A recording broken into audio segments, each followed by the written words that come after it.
Bonjour, c'est Cédric. Alors la semaine dernière, effectivement, je vous ai pas fait de vidéo hebdo. Pourquoi? Parce que j'étais à l'événement organisé par Cédric Anissette, QLRR Live. C'était à Paris, il y avait 1000 personnes, il y avait une énorme scène et j'ai dû passer sur la scène pour faire 1h15 de speech. Alors ce speech, j'essaierai de vous le transmettre dès que j'aurai le montage, dès que j'aurai récupéré le montage, parce qu'il y avait des équipes de caméramans, etc. Toute une équipe qui s'occupe de faire, de filmer, de faire le montage, etc. Et simplement pour vous remercier, il y avait pas mal d'élèves qui sont passés pendant cet événement. On a pu discuter ensemble, on a pu s'échanger des mains. C'était vraiment très très agréable de vous rencontrer physiquement. Et puis j'ai relevé un petit défi aussi, puisque je suis pas très habitué moi à sortir de mon terrier. Je suis passé devant 1000 personnes pour mon intervention. C'était pas très rassurant, mais voilà, dans la vie, il est très important de toujours repousser ses limites, les limites de sa zone de confort, et c'était une excellente expérience. Et du coup, je pense qu'à l'avenir, je le ferai de manière beaucoup plus sereine et pérenne, et je pourrai un petit peu m'améliorer dans ce genre d'exercice. Quoi qu'il en soit, on retrouve notre vidéo hebdo de manière beaucoup plus hebdomadaire normalement à partir de cette semaine. Donc on va attaquer par l'analyse des indices. Alors on débute par l'analyse des indices européens puis les indices américains. Donc toujours tendance de fond légèrement à la hausse. Vous voyez que là depuis le début de l'année 2016 on est dans une tendance légèrement haussière, mais quand on regarde un petit peu plus long terme, c'est un gros range avec tout simplement une série de une vague de hausse, une vague de correction, une vague de hausse. Et là, actuellement, on est dans une vague de consolidation. Vous le voyez ici, août, septembre et même là, le début du mois d'octobre, on est dans une consolidation. Donc, on ne sait pas encore si cette consolidation mènera par un nouveau marché haussier sur le DAX, donc une cassure là des niveaux des 11 000 et des 11 500, ou tout simplement une nouvelle vague de correction. Donc là, on est dans un range, on est dans l'attente. On attend de voir ce qu'il se passe. Sur le CAC 40, la situation est globalement la même. On s'est quand même, je l'avais expliqué ça, qu'on s'était quand même, juste ici, extirpé donc du gros range baissier. Là, à court terme, on est dans un petit range aussi. On attend tout simplement la sortie par le haut, par le bas de cette consolidation. On est aussi là dans un flux qui est quand même un petit peu plus positif, puisqu'on peut quand même tracer, un canal haussier. Mais bon, voilà, ce canal haussier, c'est pas un canal haussier de marché baissier. C'est un canal haussier de marché en range. On est dans une tendance haussière au sein d'un énorme range. Le range, on peut tracer d'ailleurs la borne supérieure. On peut la tracer ici. Donc là, concrètement, le CAC 40, il évolue entre, donc celui-ci, c'est avec dividende brut réinvesti entre la zone des 12 300 et la zone des 9 270 points. Donc on est toujours dans une grosse situation de range. Je fais vraiment un point marché assez global là, assez long terme et jusqu'à du court terme. Sur les mid et small caps, ce marché est un petit peu plus fort, c'est normal, ces actions sont plus volatiles, elles ont plus tendance à entrer en tendance quand on est en marché haussier ou baissier. Donc là aussi, on est dans une petite zone de consolidation, on espère une cassure par le haut, et si ça casse par le bas, tout simplement, on viendra rechercher le support autour des 10 500 points. Donc je vais simplement faire une extension du support, pour qu'on le voit mieux. Donc voilà, si on casse par le bas, c'est cette zone-là qu'on viendra chercher. Si on casse par le haut, on entre dans un nouveau marché haussier. Et honnêtement, il vaut mieux rester optimiste et voir l'année 2017 avec une cassure à la hausse de toutes ces consolidations sur les marchés européens. Auquel cas, on devrait avoir quelque chose de très sympa à swing trader en 2017. On va faire un petit tour rapide sur les marchés américains. Je vais faire Nasdaq et SP500. Le Nasdaq, lui, il est clairement entré dans un nouveau marché haussier puisqu'on s'est extirpé ici en juillet de l'énorme consolidation là, de une année complète. Et simplement, là, on est en train tout simplement de respirer. On consolide. Donc, on attend la cassure par le haut pour anticiper une nouvelle vague de hausse à moyen terme. Le SP500, c'est le même genre de situation. On s'est extirpé de cette énorme consolidation de bien plus d'un an. On l'a cassé ici par le haut, donc c'était le 8 juillet 2016. Une barre est égale à une journée. Ici, je vous fais une analyse graphique en daily. Et là, on est tout simplement en train de consolider. On est en train de valider tout simplement Là, ça, c'était une résistance. Vous le voyez, hein, on n'a jamais réussi à passer cette zone-là à de nombreuses reprises. Puis on l'a cassé et maintenant, c'est devenu une zone de support. Donc là, tout simplement, l'indice est en train de tester ce support et on verra si ça casse par le bas, auquel cas on retourne dans un énorme marché en range, et si ça casse par le haut, on retourne dans le marché haussier. Donc là, vous avez une vision assez globale des bourses. Donc, conclusion, on est dans du range là depuis mi-septembre, octobre. Il est normal que l'on n'ait pas des tonnes d'opportunités. Par contre, si on se remet à partir vers le nord, là, les screeners vont nous retourner des breakouts de bonne qualité et on pourra se remettre à tout simplement à faire grossir notre réservoir de trade gratuit. Avant de nous quitter sur l'analyse des marchés, je voulais faire un petit point sur l'euro-dollar. Pourquoi ? Parce qu'il s'est passé quelque chose d'intéressant ces 2 dernières semaines. Alors déjà, vous voyez qu'on est dans un énorme range. Je vais le mettre en gros. Donc là, on a la borne supérieure du range. Et là, on a la borne inférieure du range. Ce qui se passe avec cette paire de devises, c'est que ça fait du ping-pong depuis bientôt 2 ans. Donc ça va chercher le bas, ça rebondit en haut, ça va chercher le bas, ça rebondit en haut. Et là, vous voyez que depuis le début de l'année, on était dans une vague haussière au sein du range qui était très volatile.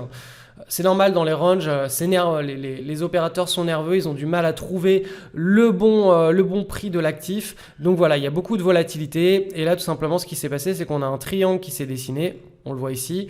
On a cassé par le bas ici le triangle. Et ça en a profité aussi pour casser la tendance haussière au sein du range par le bas. Puis ensuite, ces 2 dernières séances, on a carrément casser le support de milieu de range. Donc là, en principe, l'analyse technique nous dit que l'on va aller chercher les niveaux du bas du range. Donc tout simplement, l'euro-dollar, d'un point de vue technique, il est dans une séquence de correction à l'intérieur du range. Donc là, la zone des 1,05, 1,06 est le scénario privilégié pour cette paire de devises. Alors concernant les actions de cette semaine et peut-être aussi de la semaine précédente, puisque samedi dernier je n'étais pas présent, donc j'ai pas pu vous faire de vidéo.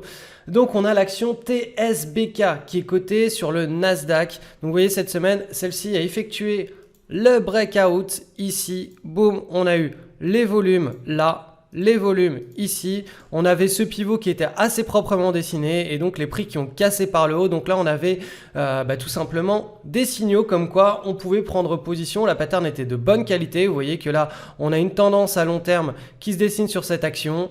On a la consolidation qui s'est mis bien proprement avec notre fameuse micro-base, le resserrement du consensus avant la cassure sur volume, donc la prise de position potentielle. Il faut savoir une chose, je vous l'avais présenté cette action en avril. Moi, j'avais pris la position ici sur un timer de news ou après news.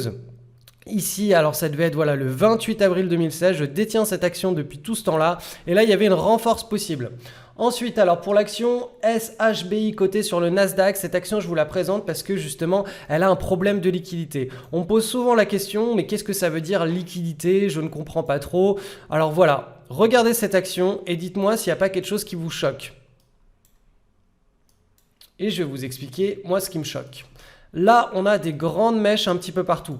C'est pas comme si on en avait juste une, c'est qu'on en a un peu partout, autant à la hausse qu'à la baisse. Vous voyez toutes ces grandes mèches là. Ça, c'est pas normal. Ça signifie simplement que au sein d'une journée, on peut avoir des écarts de cotation qui sont assez importants parce qu'il n'y a pas assez de vendeurs et d'acheteurs dans le carnet d'ordre. Le carnet d'ordre, c'est l'endroit où s'échangent les actions.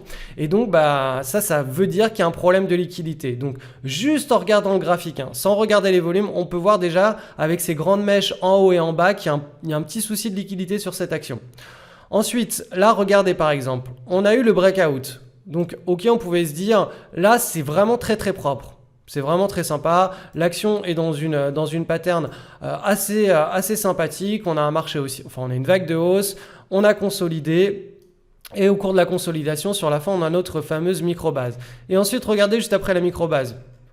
Les cours ont ouvert ici et ont clôturé ici. Là, il y a quand même quelque chose d'anormal. Ça, c'est dû au problème de liquidité Voilà, on peut très facilement manipuler le carnet d'ordre, hein. Les gros investisseurs peuvent très facilement faire ce qu'ils veulent et du coup ça va poser problème. Ensuite, pour avoir la confirmation que la liquidité est faible, tout simplement on regarde les volumes et quand on a des volumes très très faibles comme ça, c'est tout simplement que voilà, on a effectivement peu de titres qui sont échangés au cours d'une journée et que le problème de liquidité est vraiment présent. Donc quand une action a un problème de liquidité, il vaut mieux rester en dehors et passer à une autre opportunité. Cette opportunité, j'ai détecté sur le marché allemand. Alors, j'ai failli prendre le trade là-dessus, je vais vous expliquer pourquoi.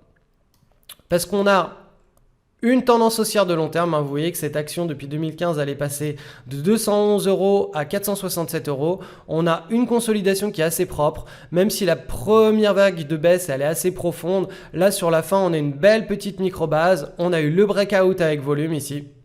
Vous voyez, les volumes sont vraiment très impressionnants. Et moi, je voulais absolument qu'il y ait une news parce que ça se voit directement que ce n'est pas une small cap ou une mid cap cette action. On le voit à l'œil que c'est une grosse capitalisation ou en tout cas, elle est assez lourde. Pourquoi ? Parce que quand on regarde historiquement les vagues de hausse après les breakouts, donc là, je peux dessiner ici et ici les consolidations. Donc là, on a eu un breakout après la consolidation. Et là, on a eu aussi, alors je vais vous le mettre avec des flèches, là, on a eu aussi un breakout et après cette consolidation. Donc, qu'est-ce qui s'est passé ? Il s'est passé qu'on a eu des vagues de hausse relativement faibles, de faible amplitude. On n'a pas eu vraiment des mouvements très très forts. Ça signifie tout simplement que l'action est lourde. Quand on a une action qui est lourde comme ça, tout simplement, il va nous falloir vraiment un gros catalyseur de marché de type news pour pouvoir pousser l'action au-delà de ses capacités habituelles. Or là, j'ai été sur le site de l'action, donc Rational AG, hein, c'est un site qui est en allemand, il faut le traduire sous Google, et aller dans la partie relations investisseurs. Alors non, en fait de mémoire, je crois qu'eux, ils l'ont traduit en anglais leur site. Hein. Et donc j'ai vu que la prochaine annonce de résultats tombait le 8 novembre et je n'ai trouvé aucune news qui ait déclenché ce gros breakout. Donc tout simplement, je laisse de côté et j'attends d'avoir quelque chose d'encore plus propre avec des probabilités encore plus fortes à mon avantage pour pouvoir prendre position. Autre action COM, celle-ci elle est cotée sur Euronext Paris. Donc là on a vraiment quelque chose de très sympathique. On a une tendance de long terme qui est haussière. On a cette magnifique consolidation micro-base et là on a les volumes pendant la tentative de dépassement du breakout et les volumes pendant le breakout. Donc là il y avait une potentielle prise de position réalisable. J'en ai parlé d'ailleurs de cette action hier dans la webconférence privée de l'école pour les élèves. Je vous ai dit quelque chose d'intéressant. Voilà. Ensuite, AZK, cette action aussi, j'en ai parlé ici hier dans la webconférence privée de l'école. Donc, cette action, elle est passée sur nos screeners. Elle est pas trop mal dans le sens où on a un beau marché aussi sur cette action qui est quand même passée de 1,95 € à pratiquement 5 €. On a cette petite consolidation qui est assez propre. Le problème, c'est qu'on n'a pas les volumes ici sur le breakout. Alors, si on normalise un petit peu les volumes, voilà, on se rend compte qu'on a quelques volumes, mais ils ne sont pas extrêmement forts, même s'ils sont en dehors de la norme. Là, il y a des séances vraiment où on a très peu de volumes qui sont échangés. Donc nous, ce qu'on veut vraiment, c'est que là, les volumes, ils s'étoffent, qu'on ait plus de volumes dans les séances à venir. On veut vraiment que tout ça, là, ça s'étoffe, qu'on continue à avoir des barres. Et effectivement, là, si on continue à avoir des barres, on pourra mettre en place un scénario de prise de position. Donc, sur la validation du breakout qui a lieu ici, avec un stop, là où vous voulez le mettre. Typiquement, c'est sous le dernier creux de la pattern. Habituellement, on fait ça. Après, ça dépend de l'état du breakout. Puis, on a un breakout qui est fort, intensif et qui vient clôturer loin du pivot. Et plus on remontera le stop en dessous du pivot. Donc c'est tout pour les actions d'un point de vue pédagogique de cette semaine. Pour les débutants qui découvrent ces vidéos hebdomadaires du samedi, je vous ai préparé un cours gratuit sur 7 jours. Il y a 6 leçons qui vont être distribuées. Il vous suffit tout simplement de cliquer sur le lien qui se situe juste en dessous de la vidéo et vous allez être redirigé sur cette page. Donc là, vous pouvez vous inscrire tout simplement pour pouvoir recevoir vos cours. Vous allez voir, c'est quand même assez dense, il y a pas mal de choses intéressantes. Donc profitez-en, c'est un cours sur une semaine. Quant aux élèves de mon école, je vous donne rendez-vous mercredi soir pour la webconférence privée. On va commencer à analyser le marché, je vous en ai parlé hier soir. Et bien pour les autres, je vous donne rendez-vous en principe samedi prochain pour la prochaine vidéo hebdomadaire. Bonne semaine!